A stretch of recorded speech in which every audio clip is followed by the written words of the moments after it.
Good day and welcome to, it is Wednesday night. It is time for Revelation verse by verse explanation. Thank you, Lord. Chapter 19. The wedding of the Lamb, the second coming of Christ Jesus, and the battle of Armageddon. That is chapter 19. Now, when I start, verses 1 to 7 is pure heavenly worship, worship in heaven. Verse 1 reads, 1 and 2, after this I heard that sounded like the roar of a great multitude in heaven, shouting, Hallelujah! Salvation and glory and power belongs to our God. For true and just are his judgments. He has condemned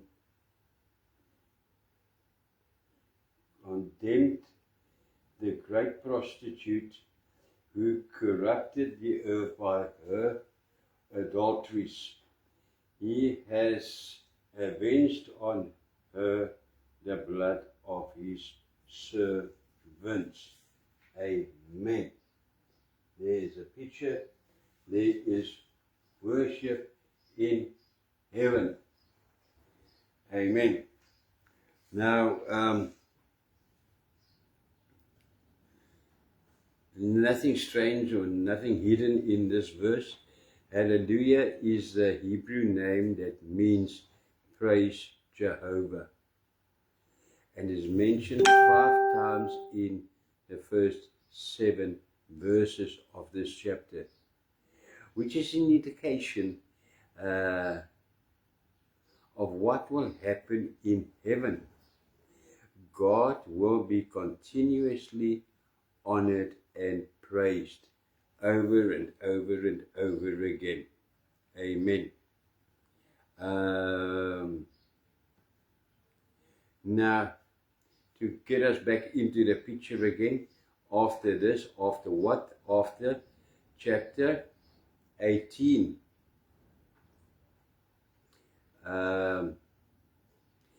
First of all, Satan and his servants took revenge on those who would not take the sign of the beast, the 666 number. And now God takes revenge on Satan and his servants who took the number. Wow, wow, wow. That is quite a change in the books. Because why does this happen? Because God's judgments are true and just. It says so in verse 1, I think. He gave his only begotten Son, that man can be saved from his wrath. That's what is happening here on earth. Now, here in chapter 19, the Armageddon, the battle of Armageddon, and the 7-year tribulation. And he's going to punish those who chose to follow the devil and who chose to be punished, because he gives us his word, his whole word all the time, to tell us, to warn us what will happen if we follow Satan. So it is our choice. So he is just. If you choose to follow him, to be reborn, yes, Lord, we will be saved. We will not go through any punishment. If we choose to follow Satan and to go through this punishment, the punishment that you've been laying out for us for the last 3 months, everything that happens here during the 7-year tribulation, then it was our choice. He is just. Amen. Remember that. Verse 3. And again they shouted, Hallelujah. The smoke from her goes up for ever and ever. Amen. Smoke goes up forever and ever.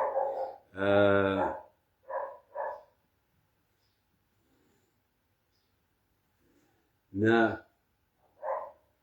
if you read this, you see what we must do is we must read it not as per verse, but as like you would read a book. There are no verses in a book. There wasn't any verses. When the translations of the Bible came, then it received chapters and verses. These, they flow the one into the other one. So, the previous verse ended with God as avenging the blood of his servants who would not take the 666 number. So they in this verse refers to them, those who would not take the number, who stayed behind and who were faithful although they missed the rapture, who paid their lives with their lives, who were beheaded. Amen. Verse 4. Verse 4. The 24 elders and the 4 living creatures fell down and worshipped God, who was seated on the throne, and they cried, Amen, Hallelujah. First of all, Amen. Amen is not let it be, but it is the truth. And Hallelujah, we just heard Jehovah, praise Jehovah. So first, those people from the tribulation, they worshipped, hallelujah, they praised God. Now the righteous who were raptured and who missed the tribulation, the 24 elders, the Old and the New Testament, those who were saved from the Old and the New Testament, they join in worship and in praise here. Right. Verse 5. Then a voice came from the throne, saying, Praise our God, all you his servants, you who fear him, both great and small. A voice came from the throne. I have a picture there. It is a voice came from the throne. The Old and the New Testament, the 24 elders, here they are. The 4 living creatures, they will come. There they are appearing there. The whole of heaven is praising God. But there is a voice coming from the throne. Praise our God. Praise the Father. What does that mean? There isn't someone else in on the throne, in the throne. It is Jesus. Even Jesus is crying out, Hallelujah. Praise the Father. Praise God. The whole heaven is going to praise and worship God. This is what it means. Verse 5. Verse 6. This is still first seven verses are just praise and worship. It carries on. Let's continue. Then I heard what sounded like a great multitude, like the roar of rushing waters, and like loud peals of thunder, shouting, Hallelujah, for our Lord God Almighty reigns. Amen. Nothing strange in this, nothing hidden. This is only an indication of how loud this worship will be. Loud, very loud. Like a multitude, a great multitude, like the roar of rushing waters. Now, a great multitude. Have you ever been to a rugby match, a soccer match, where a stadium is packed with 60,000 people, and once someone scores and they all, you hear that? That is wow. That is loud. Can you imagine what it will sound like when there are millions of people crying out at the same time, praising and worshiping God? Wow, wow, wow. Verse 7. Let us rejoice and be glad and give him glory, for the wedding of the Lamb has come, and his bride has made herself ready. Hallelujah. Let's rejoice, because it is this time. What is this time? It is the wedding time. Wow, wow, wow. This, you can mark this verse 7 in your Bible. This is the moment that Jesus, his body, the bride, the angels, the moment that everyone has been waiting for and living for, the marriage of the Lamb. It is now the marriage. But while I'm here by the marriage of the Lamb, there are a few things I have to remind you of. There are a few requirements. The requirements, let's quickly run through them. The first is, it is very small. I doubt it if you can read it on the screen, because it's in a small font there. It's only 12. It's the only size I could use to get everything on one page. But the first one there is rebirth. That is the first requirement. John 3 verse 3, that is the text there. Because John 3 verse 3, Jesus said, if someone is not born again, he will not see the kingdom of God. Amen. What does that mean? He will not be a bride of Jesus, see the kingdom of God. The second is to be holy. Be holy. 1 Peter chapter 1 verse 16. 1 Peter 1:16, Jesus says, be holy because I am holy. Amen. Then the next one there is peace. Hebrews chapter 12 verse 14 to 17. Now I'm going to use chapter 14 to 17 for all the points to follow. Verse 13 is, it says about peace. It says, yes, search peace. Seek peace with everyone. That's a requirement of the bride, to seek peace and to have peace. The next one is holiness. Holiness, also there in chapter 12 verse 14,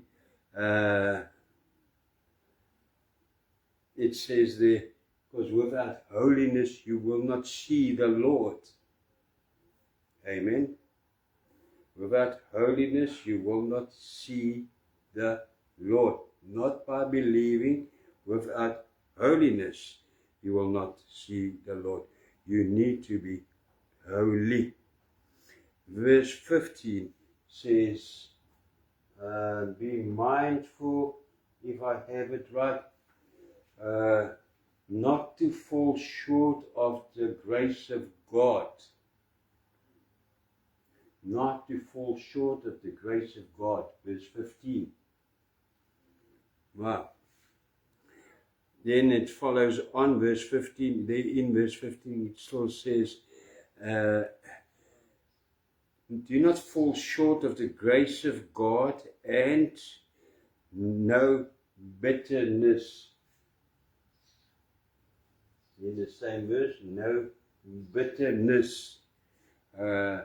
Let no bitterness, it actually says, let no bitter root grow up in you. Right. The next one is also there, verse 15. In verse 15 of Hebrews chapter 12 is no unrest. It says there, do not fall short of the grace of God. Let no bitter root grow up in you, so that no unrest defile you. So the next one is no unrest. Very important. Why unrest? Because once, if you are bitter, you become unrestful. If you fall short of the grace of God,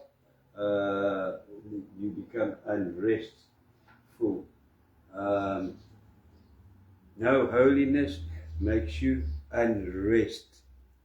Amen. Verse 16. Then it carries on in verse 16. It says, no sexual immorality. Amen.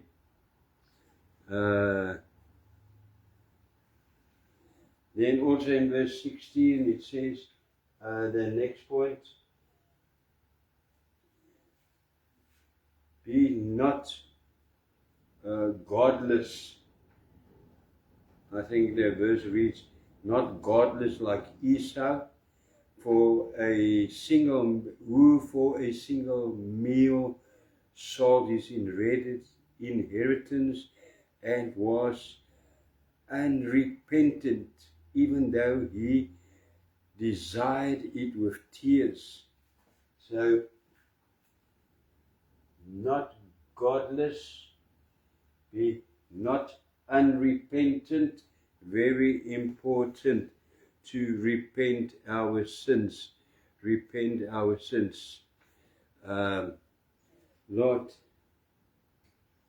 we sin. I sin every day without,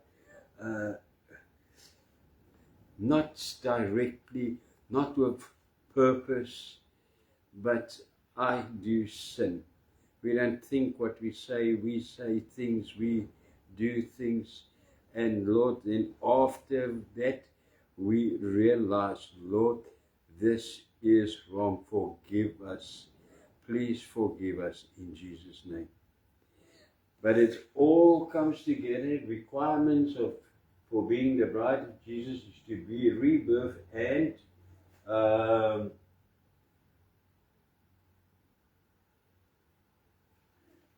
be free of judgment.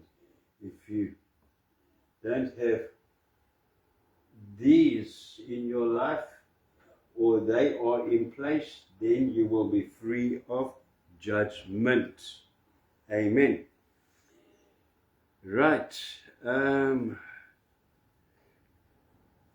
Verse 8 is amazing. It is an indication of what your wedding dress will look like. It reads, fine linen, bright and clean, was given her to wear. Fine linen, bright and clean. Now there I have a very, very nice picture of the bride and Jesus. Fine linen, bright and clean. That is very bright, and you can see it's clean. And I've chosen this picture. It looks funny. What's going on here? That those are people, because the bride are all those who were raptured, who live holy, who were reborn full of the Holy Spirit. Those are the people who form the bride. All those people form the bride. How it's going to work in heaven with the wedding, I don't know. The Lord never revealed that to me. But somehow they will all be the bride of Jesus. Now, the saved will really be dressed in white. But there's another thing about fine linen. That stands for pureness and the righteous acts of God.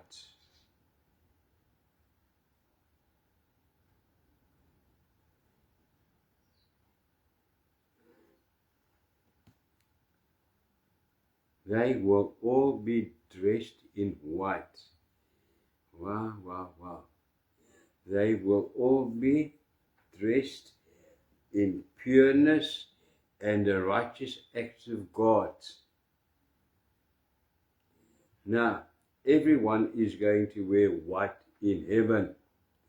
The New Testament saints who were raptured, the Old Testament saints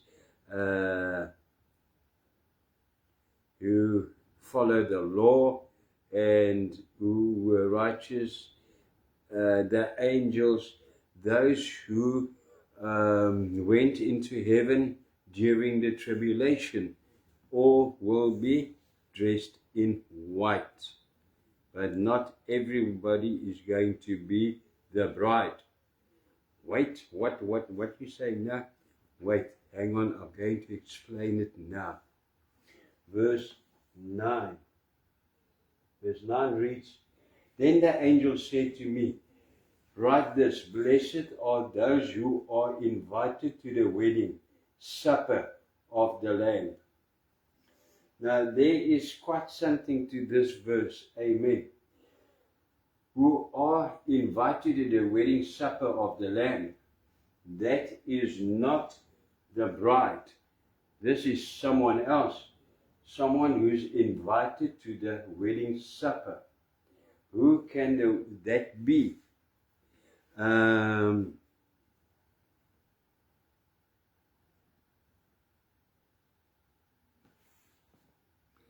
to explain that,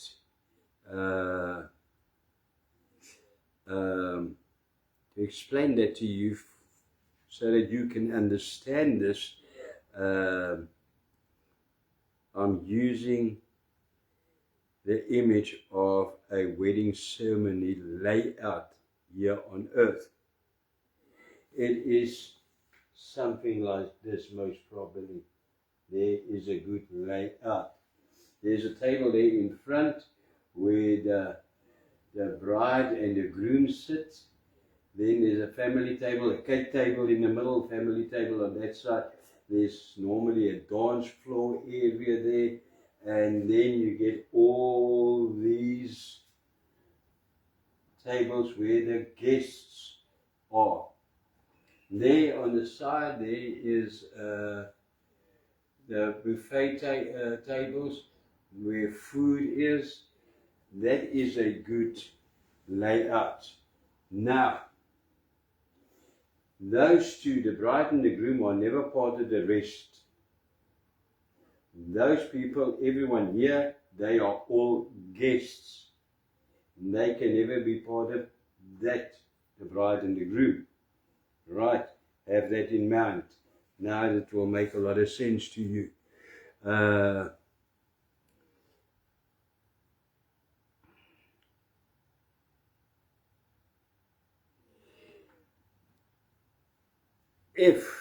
Listen to this, if all the saved is the bride, become the bride. Booms, there they are. They are every saved in Christ Jesus is the bride. Who's left then? Who will form the guests? Who will be those invited to the, let's just go back one to show you. Oh no, where is it? There it is.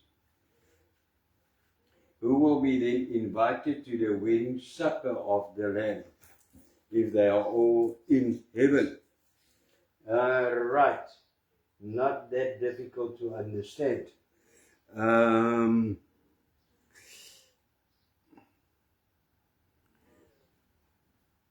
We know by now the groom is Jesus, the bride is the saved who persisted from Pentecost Day until the rapture.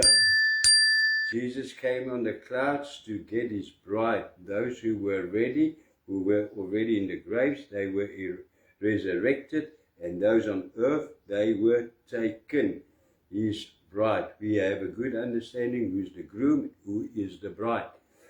Then the guests, listen to this, the guests are the Old Testament righteous as well as the saved from the tribulation.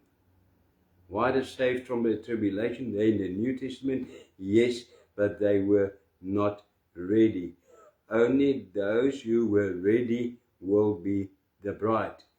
And those Old Testament righteous people, they are saved and they are in heaven. But they cannot be the bride simply because they were not reborn, not filled with the Holy Spirit. Amen.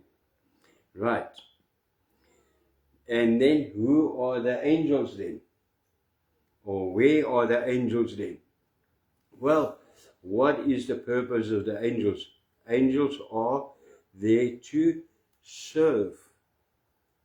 That is the purpose of angels. So, to serve, they are the waiters. Wow, they will be there in heaven as well. But they will serve the guests, the groom and the bride. Amen. John 3:29 reads, the bride belongs to the bridegroom. The friend, the word there is actually the angelos, the angels, who attend the bridegroom's waits and listens for him, and is full of joy when he hears the bridegroom's voice. Amen. They will be there, they will attend heaven, not as groom, not as bride, not even as guests, but they will be part of heaven in their position as they've always been, to serve. Amen. Verse 10. What happens now? Listen to this. And at this I fell at his feet to worship him. But he said to me, don't do that. I am a fellow servant with you and with your brothers and sisters who hold to the testimony of Jesus. Worship God, for it is the spirit of prophecy who bears testimony to Jesus. Amen. Then this happens. John falls down to the one. Some Bible says the angel. It's not an angel. This is a man. There is the proof. He said to me, don't do that. I am a fellow servant with you and with your brothers and sisters who hold the testimony of Jesus. Testimony of Jesus is the testimony of his salvation and the testimony of his Holy Spirit. That is a man saying that to him.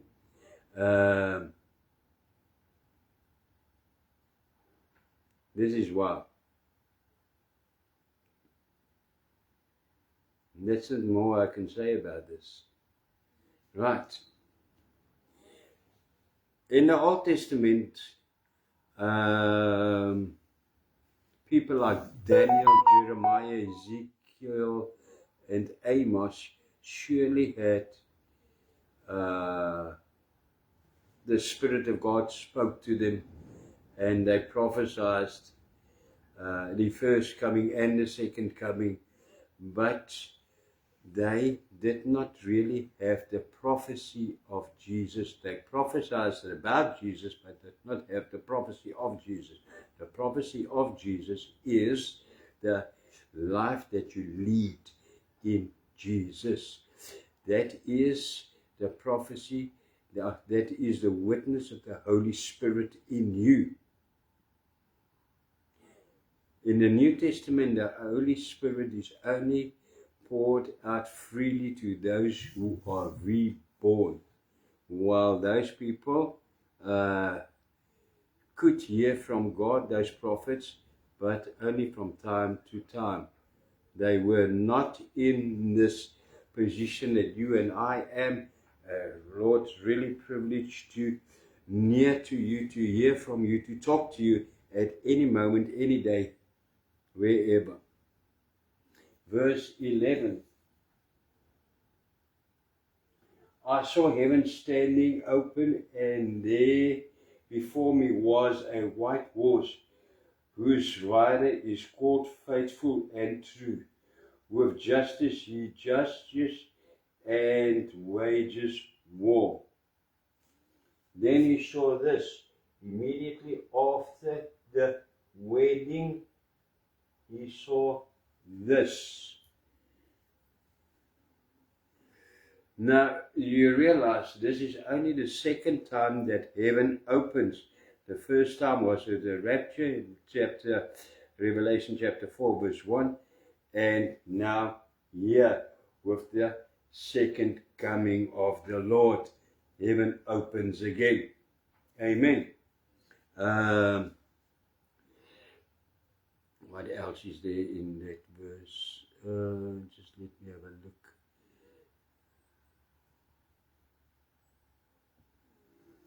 Now, this is, you can mark this in your Bible, in big fat red letters, because I've done that in my Bible. Verse 11. Verse 11 is the revelation of revelation.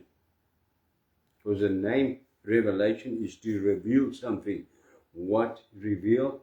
This is the big reveal of revelation. The revelation of revelation, I call it. For this reason. The revelation of revelation is when Jesus reveals himself to the inhabitants of the earth. When Jesus goes up to here, no one has ever seen Jesus on earth.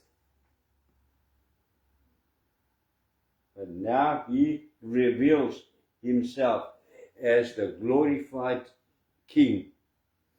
The last time they saw him, he was the lamb who was slaughtered. He reveals himself now as the Almighty God who comes from heaven.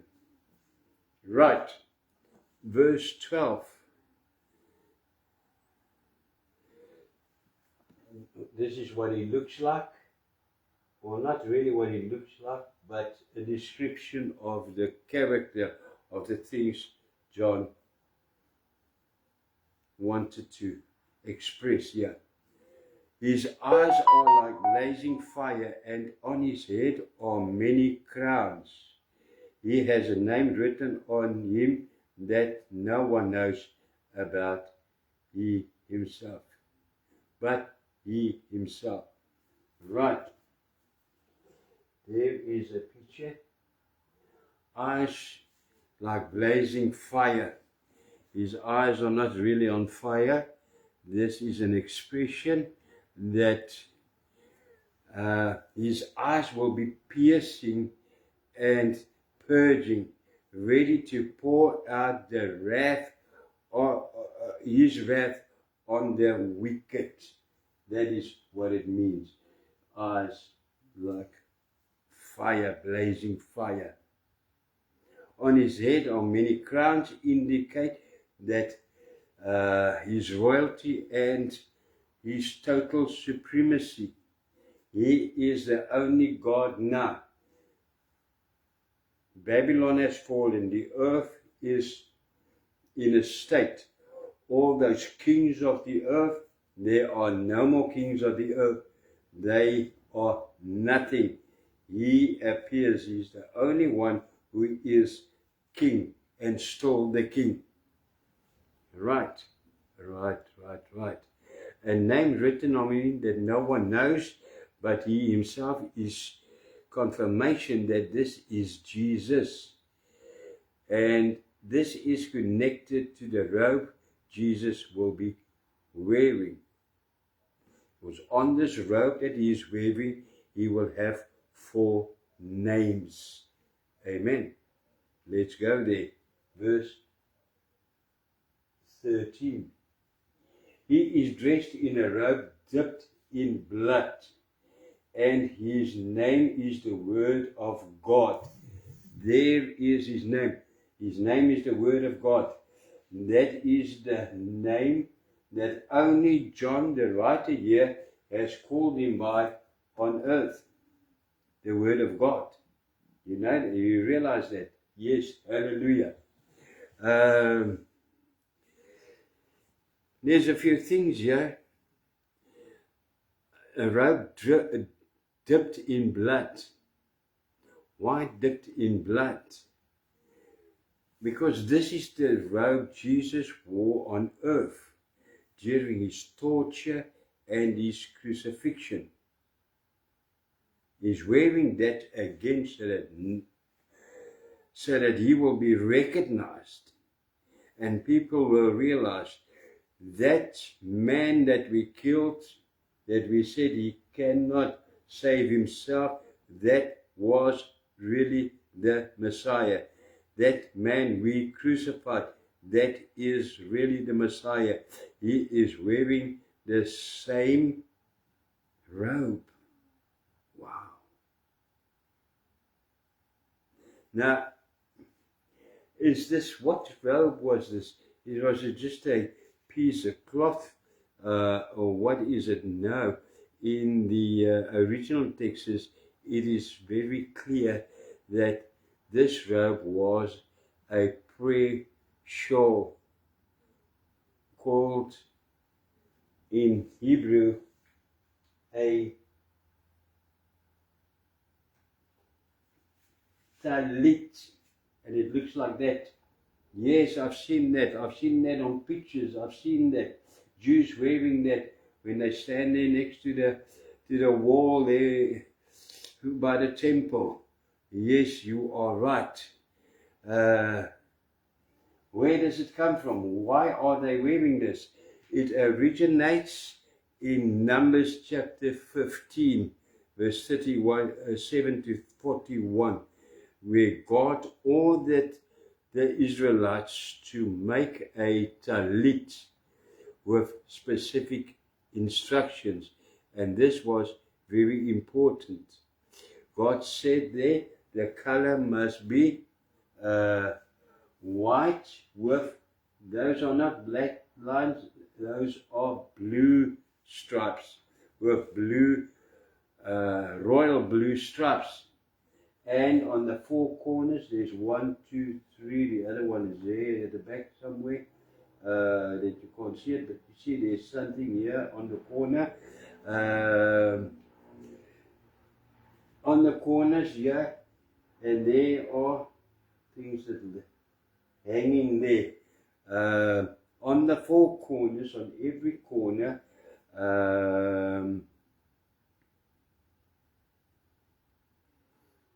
there are fringes, in Hebrew called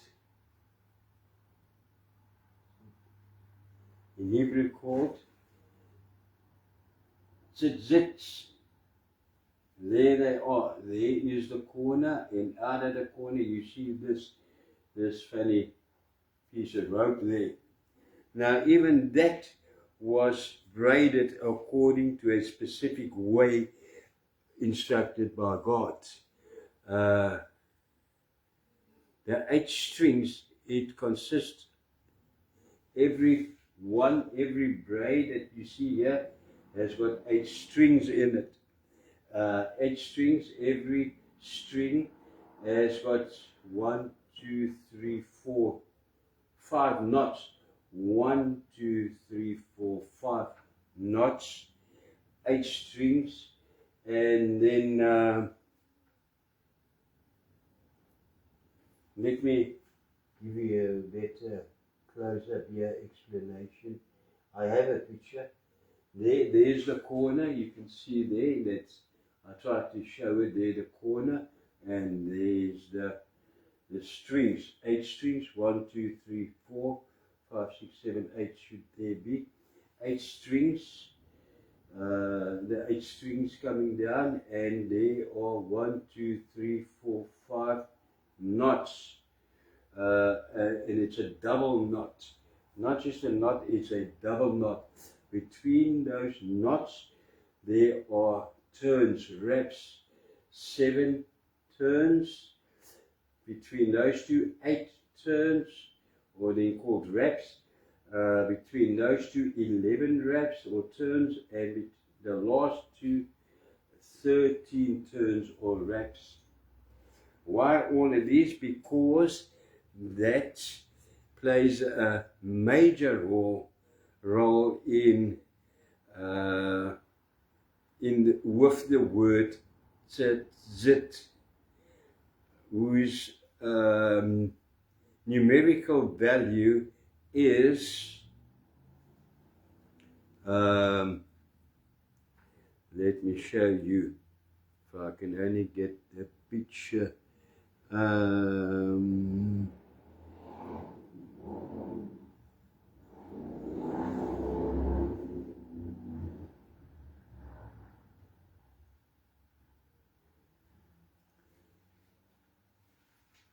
Tzit, there it is.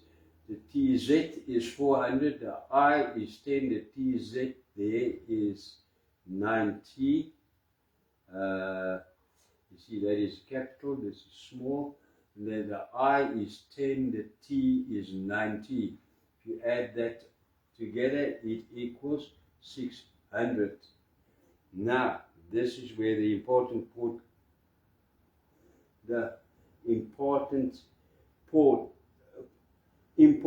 part, yeah, I can't even say that. Add that, the 600, to the 5 knots, 1, 2, 3, 4, 5 knots, and the 8 strings. This tzit is made by, with 8 strings. If you add that together, it equals 613. So there is quite a lot hidden in this talit, this robe that Jesus wore.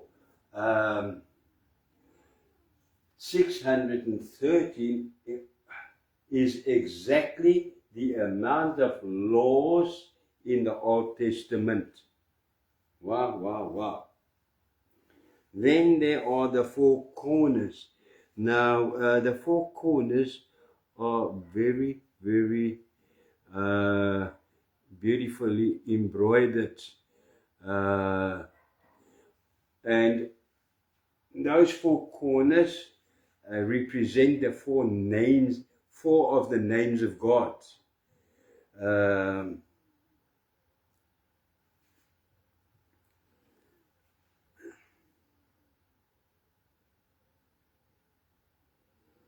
In the book of Ezekiel chapter 4, the names are revealed, namely Yud, Hey, Vav, and Yeh.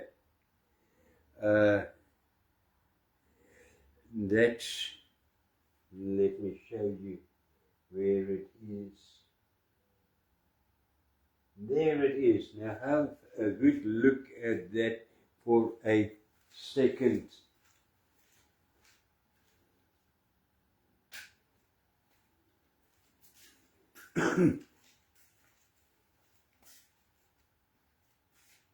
What is so fascinating about that? This, because Yud means lion, Hey means man, Faf means calf, and Ye is eagle. Wow, wait. I've heard that before, I've seen that before. Yes, you are right. Those are the 4 living creatures of chapter 4 it was. Remember? Yes.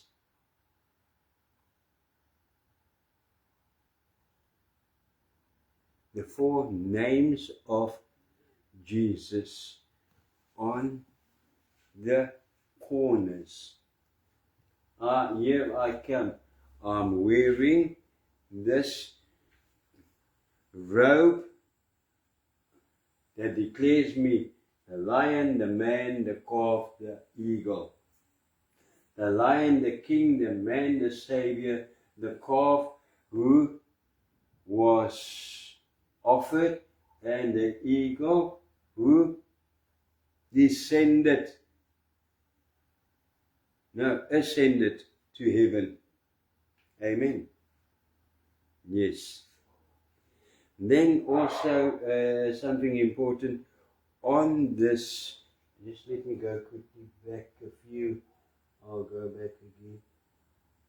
On this talit there is always something written there around the neck part, the part that normally goes around the neck or over the head. You can see there, it's embroidered there. What is it? Here it is. This is embroidered there. Those words. Can you read them? No. Well, I'll read it for you. Doesn't help me. I'll read it in Hebrew. You will not know what it is. But it says, from this side it reads to that side, Blessed are you, Lord God, ruler of the universe, who makes us holy with the laws you commanded, and to cover ourselves with the talit. That is the 613 laws. Amen. Now, wow. This is indeed not just a normal robe. Wow, yes it is.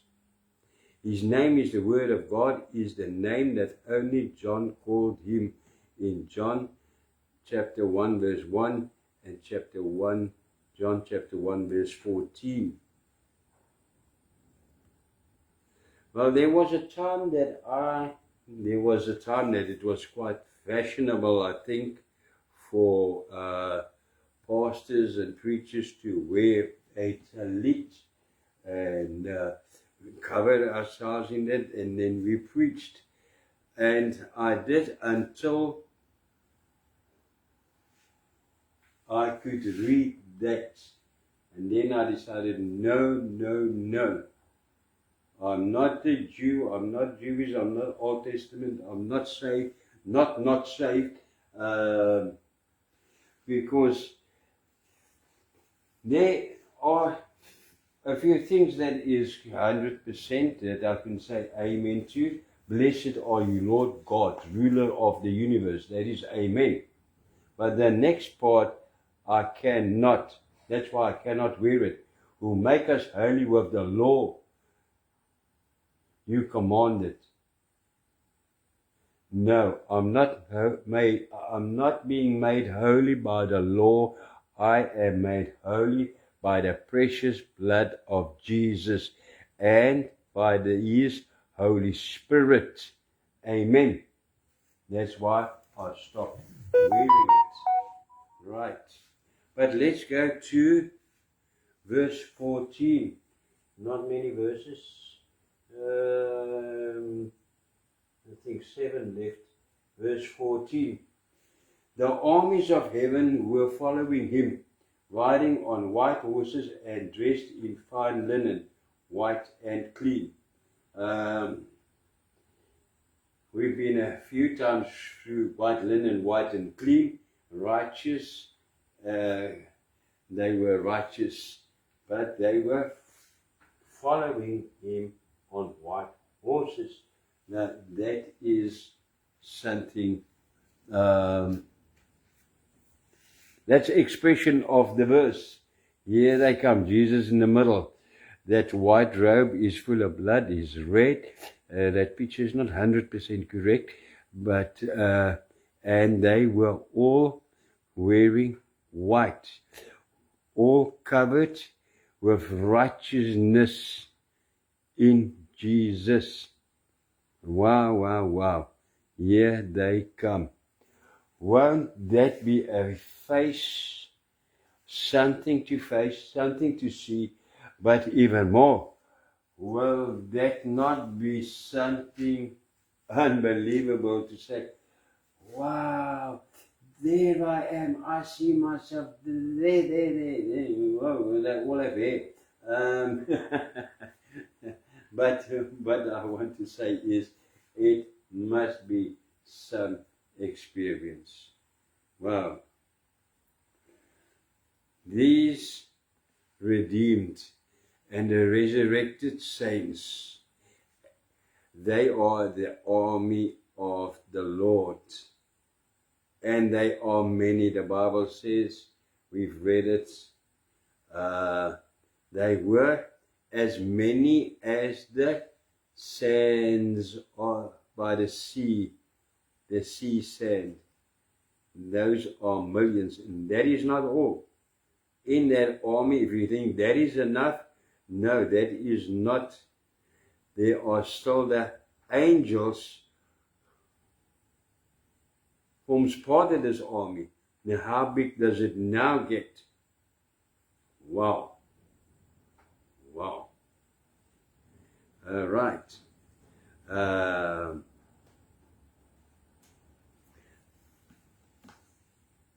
This was prophesied by Judas in Judas chapter verse 15.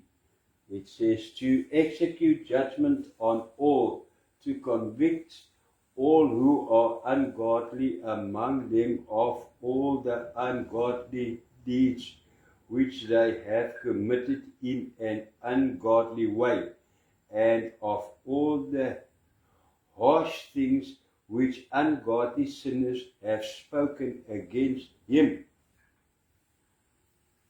That is the time for them to pay now. Amen. Amen. Verse 15 reads, let's go to verse 15. Coming out of his mouth is a sharp sword with which he strikes down the nations. He will rule them with an iron scepter. That we've read before. Iron scepter means that is not by force. Right. He will rule them. He treats the winepress of the fury of the wrath of God Almighty. Right. We've heard a lot of this before. There is a picture. I've adjusted it so that it can be with what it really says here. Just now, a little while back, we saw his eyes were like blazing fire, so that's why the eyes are red there, and a sword coming out of his mouth. Now, this is not what Jesus is going to look like. This will be something strange. What this actually means is that he comes to judge the world with his mouth, with the word of God. Wow. Hebrews 4 verse 12 reads, for the word of God is alive and active, sharper than any double-edged sword. It penetrates even to dividing soul and spirit, joints and marrow. It judges the thoughts and attitudes of the heart. And, well, it said there something about the white winepress. That refers, we've heard was this just a while ago in chapter 14. Yes, we've had a whole chapter on this with many pictures. Remember this one? It refers to this, the valley of Jehoshaphat, and that is the winepress between the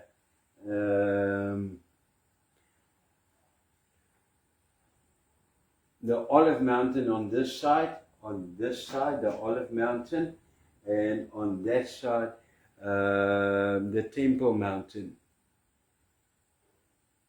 It does not look very high there, but it is called the Temple Mount, where the old temple were, and there is the dome of the Islam nation. By this time, we remember, there will be a new temple that is close to that one, with those two and the temple will become one. But there is the winepress, where you remember in that chapter 14, we read that the Lord will crush them there. The blood will flow as high as 6 foot high. Yes, it is there. It is that time now. It is that time, the time of Armageddon. Armageddon becomes a reality here in verse 15. Verse 16, still describing Jesus on his coming to earth, on his second coming. On his robe and on his thigh, he has his name written, King of Kings and Lord of Lords. There is, I just want to say something here. On his thigh, there is nothing about his thigh, nothing hidden there. It is an indication that the robe is long, he's sitting on a horse, and it hangs on to his thighs. From his thighs, he is covered. It's just an indication that it is Jesus. But, and on that is written his name, King of Kings and Lord of Lords. Yes, the third name of Jesus is King of Kings on the Talit, and the fourth name on the Talit is Lord of Lords. Purely it is an indication, this is confirmation that it is the Talit Jesus is wearing, and that this is Jesus. Something I want to mention again, what I've mentioned before, is that this is the final battle of Armageddon, and it takes place now, one day, in only one day. The word used for battle of Armageddon in Revelation 16, we were there, verse 14, was the Greek word polemos, that indicated a series of battles. Remember that. Now this is the last of the battles, the one where everything ends, the final battle that will be one day. Amen. Hallelujah. In Zechariah 14 verse 7, the prophet prophesied that the same. It says, no, I don't have that.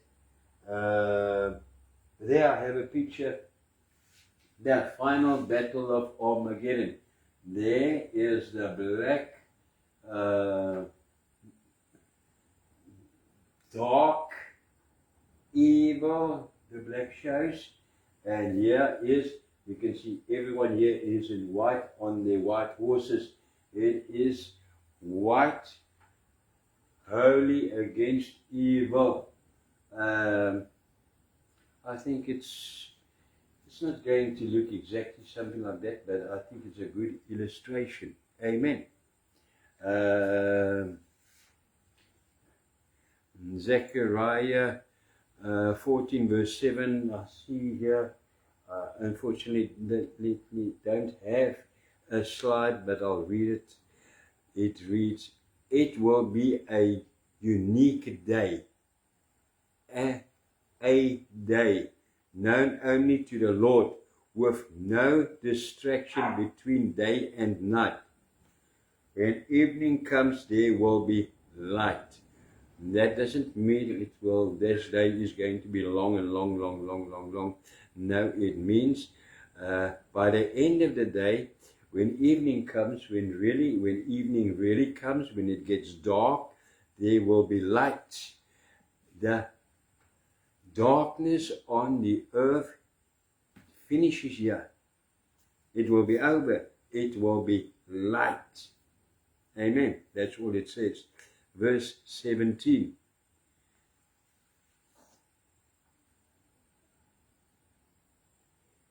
And I saw an angel standing in the sun, who cried in a loud voice to all the birds flying in mid-air, come, gather together for the great supper of God. Amen. Now this verse, first of all, I want to say, let me show you a picture. Give you the picture first. The angel, and what did it say? Standing in the sun. And he ordered all the birds, the flying in mid-air, come gather together for the great supper of God. This verse must not be confused with the wedding supper in heaven. This is not a second supper. This is the first. There is only one supper, and that is the one in heaven. God only symbolizes the contrast between good and evil with a supper. First was the supper of the good in heaven, the supper of blessing and glorification and everything that is holy. Now it is the supper on earth, the supper of evil for the vultures and the eagles. What are flesh-eating birds? That's the only ones I know. But yes, all those people who died there on earth, there in the winepress, they will lie there and the birds will eat their flesh. Amen. Now, just to show you how serious God is and how true the Word of God is, just recently I read about a report that says they do not understand why. Go read the Bible for a change, then you will know why. It said that a report was released from Israel of meat-eating birds of prey, or let me call it birds of prey, that are becoming more and more and more in Israel. Lately, they don't know what is happening, but there are birds of prey, eagles and vultures and those birds, more than ever before. Wow, wow, wow. There is still a rapture to come, and then 7 years of tribulation, and then this will happen. But if the Lord starts, the Lord is gathering them already. Wow.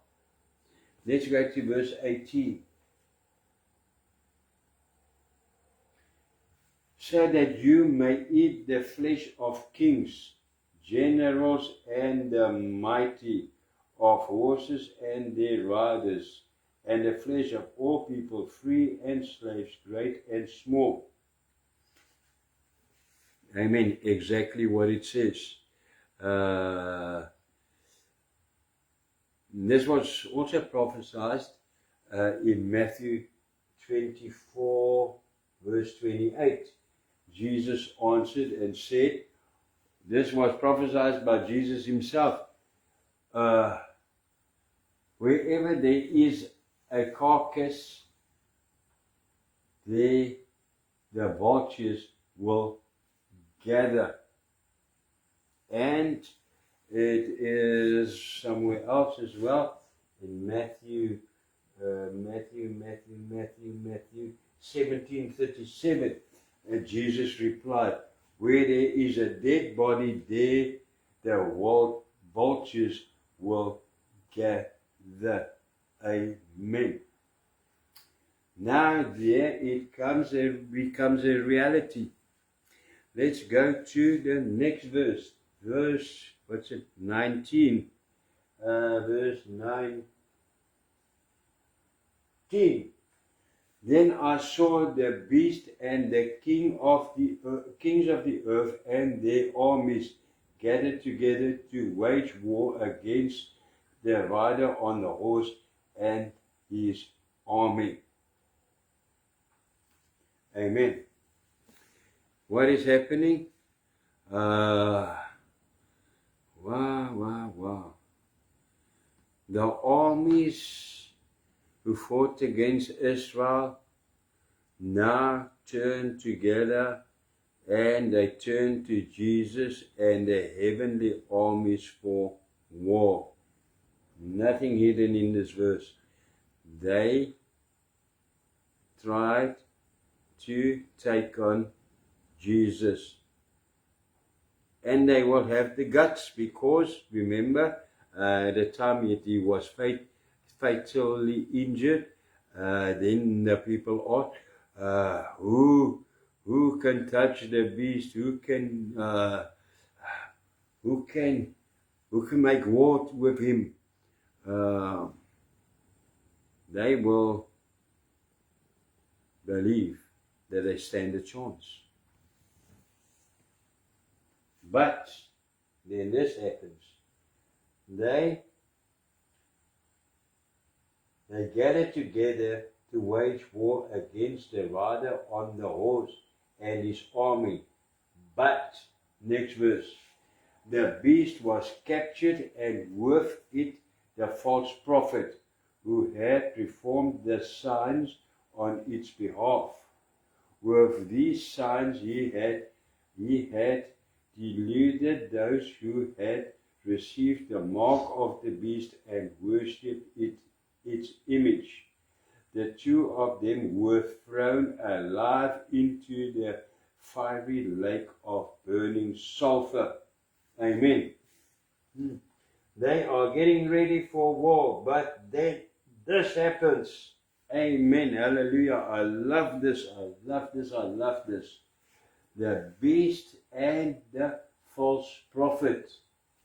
There they are both thrown into hell. But the best part here is they will be waiting for those who will still be judged to hell on the day of judgment.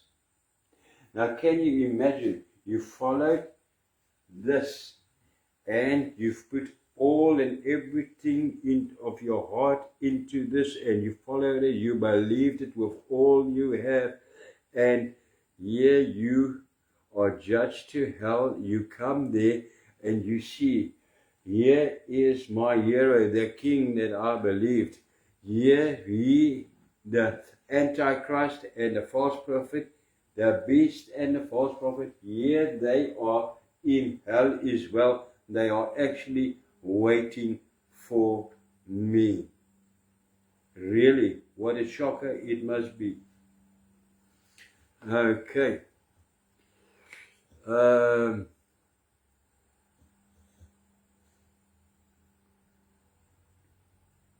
And that is what's going to happen. I think we have one verse left. Verse 21. Verse 21 reads, the rest were killed with the sword coming out of the mouth of the rider on the horse, and all the birds gorged themselves on their flesh. Wow, wow, wow. They are in hell, and their followers are killed. None is spared, and the battle of Armageddon concludes the 7-year tribulation period, after which, soon after this, the 1,000 years of peace is going to start. Amen. That is chapter 19. So I just want to say thank you, Lord, in Jesus' name, Father. Thank you. Thank you for the privilege, for the revelation of this most amazing chapter. Lord, amen. With own knowledge, we cannot think this out. We cannot get to this by ourselves. Thank you for your Spirit, for leading me to this. Thank you, Lord. In Jesus' name, amen. Until next time, chapter 20. Yes, 20, 21, 22. We only have 3 chapters left. Can you believe it? 3 months. We've done. Amen. Praise the Lord. Until next time, God bless and shalom.